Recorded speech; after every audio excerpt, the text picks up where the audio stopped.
Dr. Gary here. Good afternoon. Down at the Jersey Shore, going for a swim.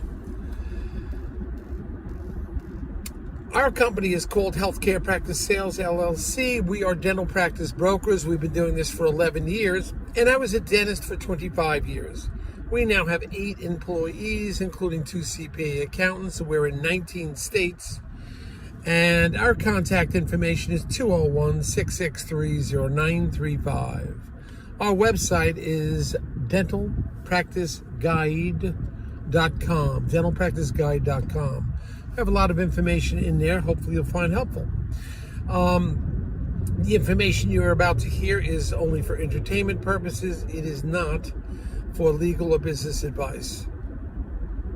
We're available to you 363 days a year. We take off Christmas and Easter. And our phone number is 201-663-0935. So call us at any time from East Coast time, 7 a.m. to 9:30 p.m. We are always available to you. We'll always pick up, including the weekends. So today's topic is, what happens when you sell your practice to the DSO, but they don't purchase your real estate? Now, there's a couple different scenarios here. The doctor, the seller, can maintain the building or the real estate and lease it for at least 10 years. That's your minimum lease time. Back to the DSO. The other scenario is what we're about to get into. First of all, DSOs historically generally do not buy the real estate. They want to buy the practice, but not the real estate. However, you want to sell the real estate. What do you do in those circumstances if you don't want to be locked into a lease?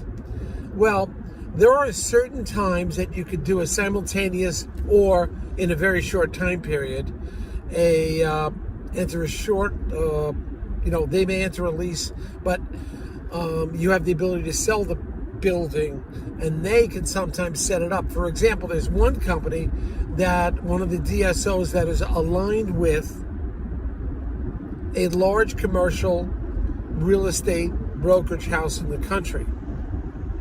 And this one DSO has an incredibly strong track record. The rent is always paid. So they can often find the large real estate brokerage house a buyer at fair market value for the real estate, because they know that they're getting 100% of their money for a rental. For example, a bank may figure, well, you're only going to get 80%, and there could be a problem, it could be empty for a while. Well, some of the DSOs have such a stellar reputation that if they go into a rental, their rent is always paid and it's always on time and there's no problems. Therefore, there are investors that the real estate brokerage, and we set this all up for you, the real estate brokerage will connect with, get the building sold, and the lease for the DSO just rides with the building. Now, there's another situation. In fact, I'm going to the big DSO conference, as you know, tomorrow, the 28th of July. We got contacted today from a real estate, it's like a financing, leasing, purchase real estate company. What they'll do, if the DSO doesn't want to buy the building, and also the DSO is going to be doing some renovations or whatever, they'll actually buy the building and lease it back to the DSO. So they'll buy a building at 100% value that's determined from the seller. They'll then lease the building themselves back to the DSO. And sometimes even if the DSO wants to do some improvements, they may even factor that into financing, and they'll finance it. They'll finance the whole thing too. But that's historically the way it will work. This third agent buys the real estate and then leases it back to the DSO. Again, these DSOs, most of them have stellar reputation on paying the rent all the time.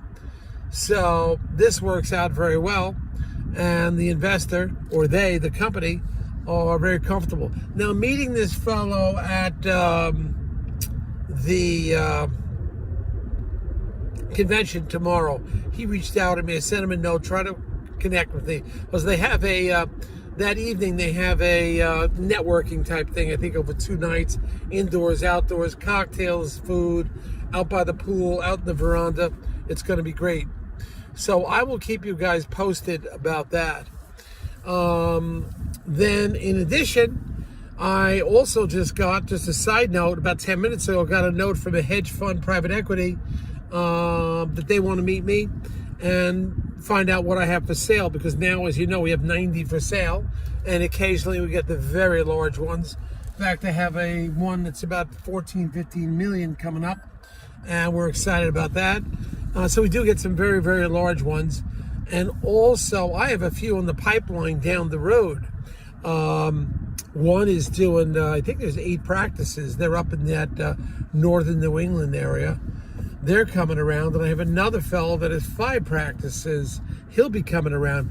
A lot of these people I've sold practices to in the past, and now they built large enough that they're thinking about selling to a DSO. So we have that pipeline. So call us. Let's get this together. We're here for you. Thank you.